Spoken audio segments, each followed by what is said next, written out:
Everyone, I am Ifra, hope you are doing well. तो start करते हैं आज का टॉपिक।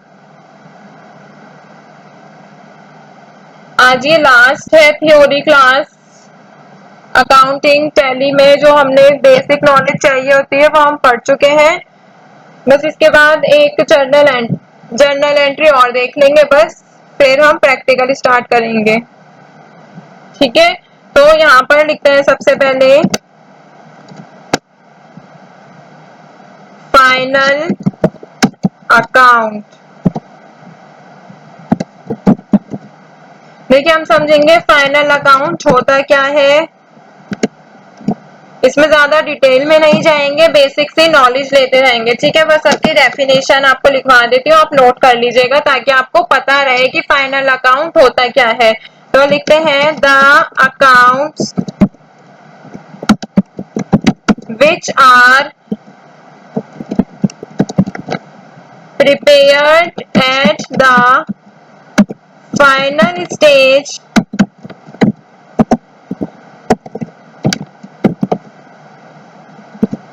फाइनल स्टेज से क्या मतलब है? At the end of the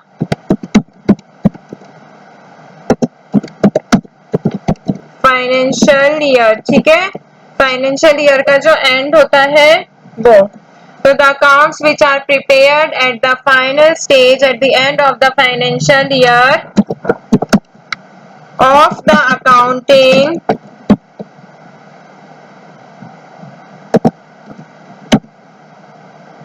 cycle to know the profit or loss and financial position of course. ठीक है, किसी ऑफ द कंपनी या फिर बिजनेस, कुछ भी लिख सकते हैं, कंसर्न कॉल्ड फाइनल अकाउंट्स। तो देखिए, फाइनल अकाउंट्स होते क्या हैं? The accounts which are prepared, जो कि फाइनल से पता चल रहा है कि बिल्कुल लास्ट। ठीक है, तो बिल्कुल फाइनल ईयर, फाइनेंशियल ईयर क्या होता है? 1 अप्रैल से टू 31 मार्च। ठीक है, ये क्या होता है? हमारा फाइनेंशियल ईयर होता है, पता है। ठीक है,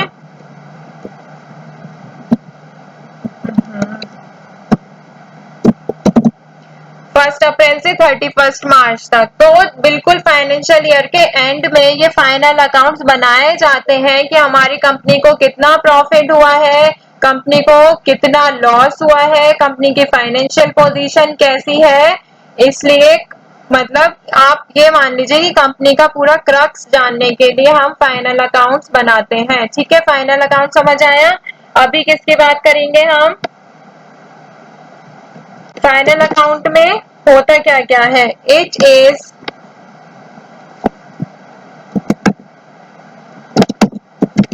a combination of the following statements। किन किन की स्टेटमेंट्स का ये कॉम्बिनेशन होता है फाइनल अकाउंट? नीचे लिखते हैं, first is trading account,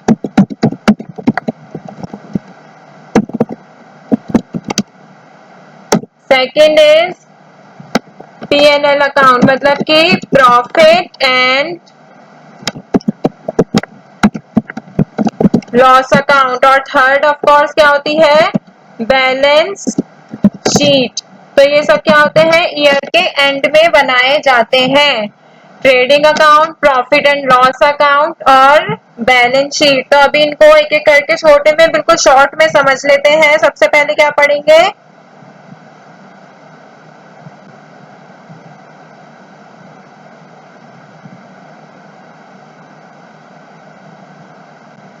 trading account के बारे में। ठीक है, ट्रेडिंग अकाउंट में क्या क्या इंफॉर्मेशन होती है?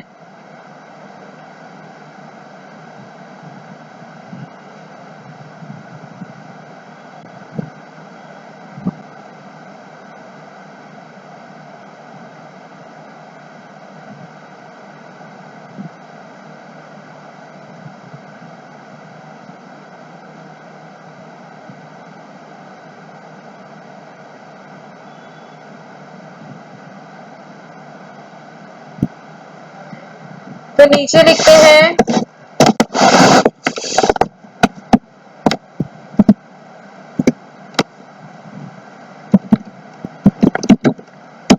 Trading account.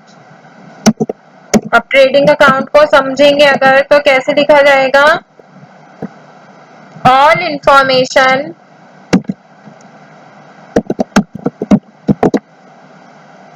अबाउट गुड्स जो हमने खरीदे हैं, बोट एंड जो बेचे हैं गुड्स उनके बारे में, या फिर रिटर्न गुड्स जो वापस किए गए हैं, ठीक है, रिटर्न हुए हैं, हैज टू बी गैथर्ड, गैथर्ड मतलब इकट्ठे हो जाते हैं, टुगेदर साथ में, इन अ स्टेटमेंट कॉल्ड, उसको क्या बोलते हैं, ट्रेडिंग अकाउंट। तो अब आपको समझ आ गया होगा ट्रेडिंग अकाउंट होता क्या है, जिसमें गुड्स का बेचना, खरीदना और उसको जो वापस करता है वो सब इंफॉर्मेशन लिखी होती है, ठीक है।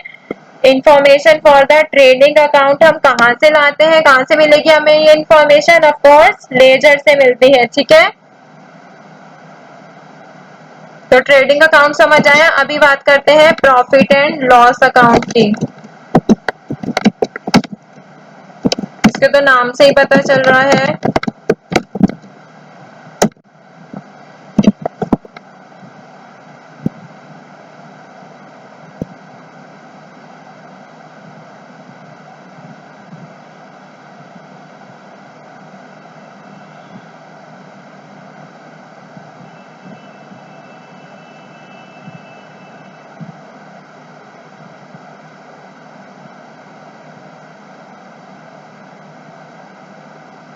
तो प्रॉफिट एंड लॉस अकाउंट में क्या इंफॉर्मेशन रहती है, इसको क्या बोलते हैं, प्रॉफिट एंड लॉस अकाउंट को इनकम स्टेटमेंट भी बोलते हैं, ठीक है। आ समरी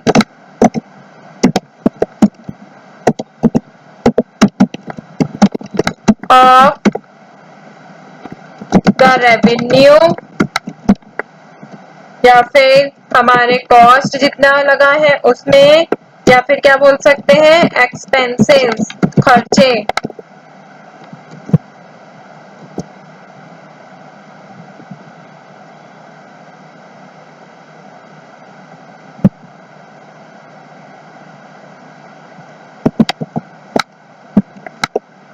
ठीक है, इसमें ये सब का समरी होता है।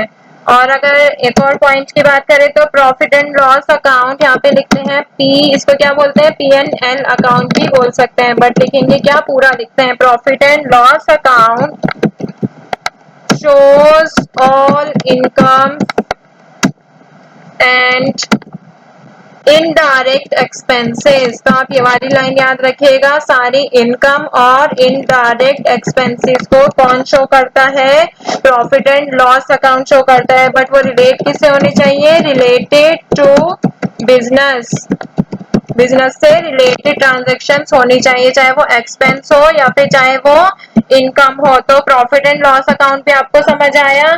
अब बात करते हैं बैलेंस शीट की।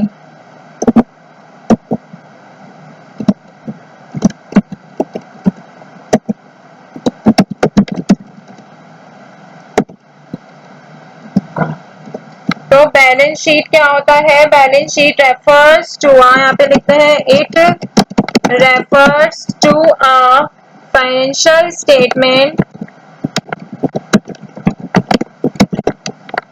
विच रिवील्स, जो हमें क्या बताती है, रिवील्स मतलब क्या है, जो बताती है, दिखाती है, शो करती है, कंप्लीट फाइनेंशियल पोजीशन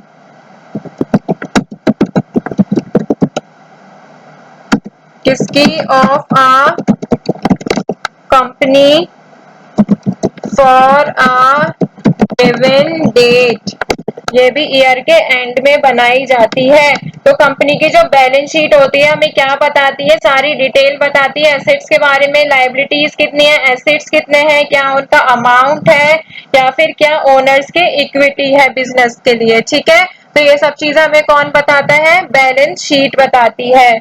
और अगर बात करें ट्रायल बैलेंस की, तो ट्रायल बैलेंस में कुछ नहीं होता है। फर्स्ट स्टेप क्या था? जनरल, सेकंड क्या था? लेजर, फिर क्या करेंगे हम? ट्रायल बैलेंस में सारी इंफॉर्मेशन को एक साथ लिख देते हैं, ठीक है। पर्टिकुलर एक रहेगा, अगर वो अमाउंट डेबिट आएगा तो डेबिट में डाल देंगे, क्रेडिट होगा तो क्रेडिट में डाल देंगे। तो वो इतना इंपॉर्टेंट नहीं था, बाकी आपको मैंने ये बता दिया है। फाइनल अकाउंट होता क्या है? ईयर के एंड में बनाया जाता है, प्रॉफिट एंड लॉस जानने के लिए, कंपनी की फाइनेंशियल पोजीशन जानने के लिए। Trading account, PNL account, balance sheet, ये इसका पार्ट होता है, कॉम्बिनेशन होता है इसका, ठीक है। तो यहाँ पर हमने ट्रेडिंग अकाउंट देखा था, जिसमें सभी इंफॉर्मेशन होती है गुड्स बेचने, खरीदने और उनको वापस करने के, एक साथ डाल देते हैं ट्रेडिंग अकाउंट में। प्रॉफिट एंड लॉस अकाउंट में क्या होता है? पीएनएल अकाउंट में सभी इनकम और इनडायरेक्ट एक्सपेंसेस शो किए जाते हैं। फिर बात आती है बैलेंस शीट की, तो बैलेंस शीट से तो हमें पूरी तरह से कंपनी की एक, मान लीजिए, ब्लूप्रिंट मिल जाता है। पूरे एक तरह से इमेज पता चल जाती है कि कंपनी में लायबिलिटीज कितनी है, एसेट्स कितने हैं, क्या उसकी ओनर की इक्विटी है कंपनी के लिए, ठीक है। तो टॉपिक हो गया है यहाँ पर कंप्लीट।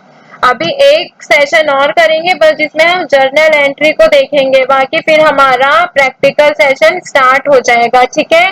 कि टैली को डाउनलोड कैसे करें, फीचर्स क्या होते हैं, ये सब चीजें। तो टॉपिक हो गया है कंप्लीट। मिलते हैं नेक्स्ट वीडियो में। Stay tuned and thank you.